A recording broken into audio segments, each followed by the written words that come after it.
This student was a real troublemaker.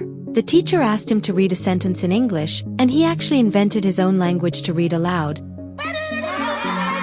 The teacher was furious. She has never taught a student as bad as him. She sent him to stand in the corner. On a math test, on a simple question like what is 3 times 9, he chose a bizarre solution. He thought that the 2 numbers were planets, and he was the leader of the universe. He was in charge of moving the 3rd planet to meet the 9th planet. Then the 3rd planet hit the 9th planet hard and destroyed it. So the boy came up with the answer. 3 times 9 equals 3. The boy was confident. He was going to get a 100 on his test. His classmates asked him how he did. The boy said with a smug look on his face, the questions were really easy, but he got a 0 in the end. How did the boy deal with his parents? The boy got a 0 on his test. He needed his parents to sign the paper. He was afraid of his parents scolding him, so he had an idea. He called 2 dogs, and they immediately ate the paper. When he got back, he told his parents, "The dogs ate my paper on the way home. They beat him up." The boy's name was Ethan. He picked up a classmate's ball and threw it outside the school. The classmate was so mad at him that he put Ethan in a chokehold. When Ethan got home, he saw his classmates' parents. They came to the door to demand compensation. Ethan's father didn't even ask for it, and slapped Ethan across the face. Ethan's bad behavior was egregious. He was described as the worst kind of child by teachers and parents alike. The teacher told Ethan's parents that Ethan had 0s in all his subjects. The principal said the boy must be mentally retarded. He was nothing compared to his brother's intelligence. To make matters worse, Ethan's brother was the top student in the school. Ethan, on the other hand, was in 3rd grade. He had already failed twice. Ethan even made his brother fake a sick note and then skip class so he could go out and play. The principal wanted Ethan expelled from school. Ethan's father was furious. No matter how bad his son was in school, he couldn't be mentally retarded. At most, he was just spoiled. So he called a friend and transferred his son to a boarding school, hoping to help his son and change his personality. This is the strictest boarding school in history. Any student who misbehaved would be reduced to sheep's clothing. Ethan had never left the house. He watched his parents' car drive away. As tears of sadness streamed down his face, was he really abandoned? His mother and brother didn't want to leave Ethan either, but for Ethan's sake, they had to leave him. What Ethan's parents didn't know was that Ethan wasn't good at math or language, but he was good at art. Ethan didn't need to read instructions to finish a 10,000-piece puzzle. He could put it together quickly and accurately. While he was on the street, he saw a child eating a lollipop. He then went back and put it on a piece of white paper, using yellow and red paint and water, creating a beautiful gradient. He then drew this child eating a lollipop. When Ethan knew he was going to leave home, Ethan drew a continuous drawing, hand over hand. Ethan was gradually leaving his parents and brother, but Ethan's talent was unknown. He could only suppress his sadness deep inside. In the middle of the night, when no one was around, he hid in the bathroom and cried. When he finished, he washed his red eyes with water so that no one would notice that he had cried. Now that Ethan was without parental protection, he became cautious in class. The teacher asked Ethan to explain a poem. Ethan said, "What we see and feel is the truth, and what we cannot see or feel is falsehood." The teacher was so angry that his head almost caught fire. In fact, Ethan told the true meaning of the poem, but the teacher thought he was a problem student. He instinctively thought Ethan could not correct him. In art class, Ethan was always distracted. The art teacher threw a piece of chalk and brought Ethan back to his senses. Then the art teacher made Ethan extend his hand and hit him 5 times. Ethan's hand was swollen and the pain was unbearable, so some tears ran down his face, but he did not cry out loud because here no one could protect Ethan. Crying made Ethan a laughingstock among his teachers and classmates. So Ethan wiped his tears and continued his lesson. This boy was very unusual. In English class, the words in Ethan's eyes were like little dancing men. In math class, the numbers were disappearing. Not only did his grades not improve at this boarding school, he also became silent and irritable. He threw all his books in the trash can. He threw his bag out of the building. But all the materials Ethan saw turned into spiders. They crawled into his neck and desk. They tried to eat Ethan's body. Ethan was so scared that he slapped the spiders to death.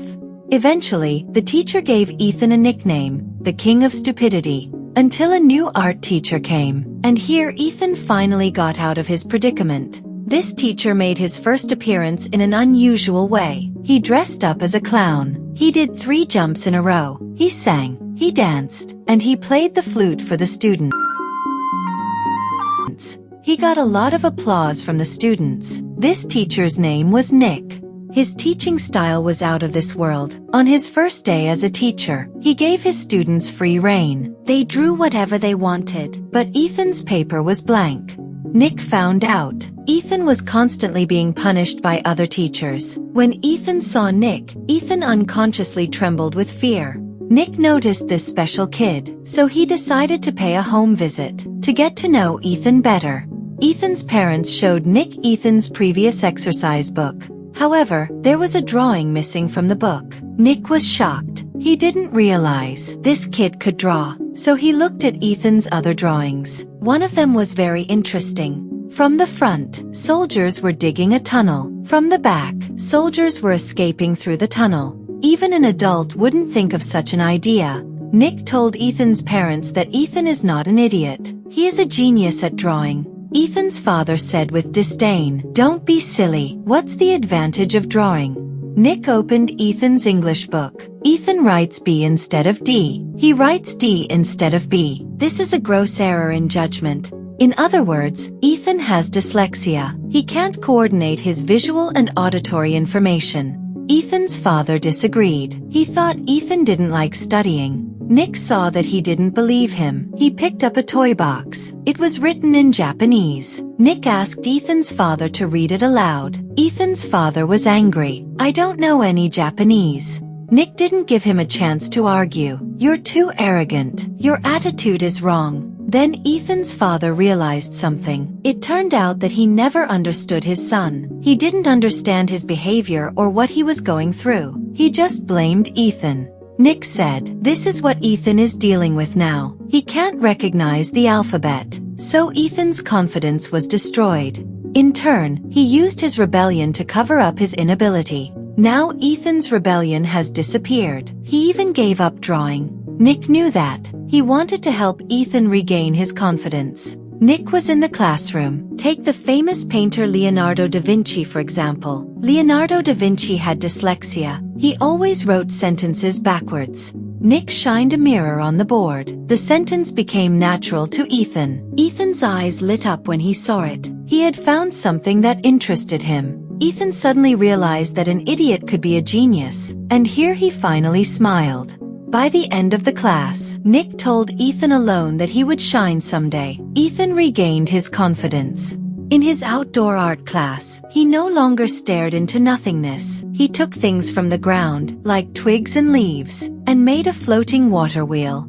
Nick showed it to his classmates. Everyone applauded Ethan's invention. Ethan bowed his head in embarrassment. Nick saw that Ethan had become more confident, so he began teaching him one-on-one. Nick taught Ethan how to read English words. To increase Ethan's interest in learning, Nick wrote the letters of the alphabet on Ethan's arm, so Ethan could feel the shapes of the letters. Then he used different watercolors to distinguish between similar letter shapes, and to add and subtract numbers.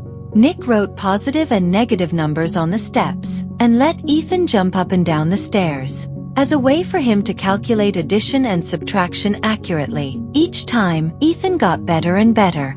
Nick played with him with the claymation, and indeed, Ethan fell in love with learning.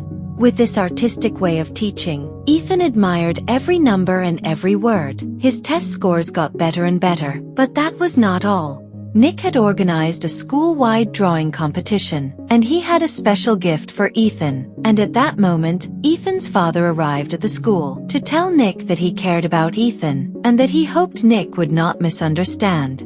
Now listen to what Nick had to say. Once upon a time in the Solomon Islands, when the natives wanted to cut down a tree, they formed a circle around the tree, and they cursed the tree loudly, and within a few days the tree died. Ethan's father felt very guilty, because Ethan was the tree. They were the parents, the ones who had turned Ethan from a genius into an idiot. Ethan's father was walking out of Nick's office, and suddenly he saw Ethan. Ethan looked at the drawing competition on the bulletin board. He read it word by word. Ethan's father began to cry uncontrollably.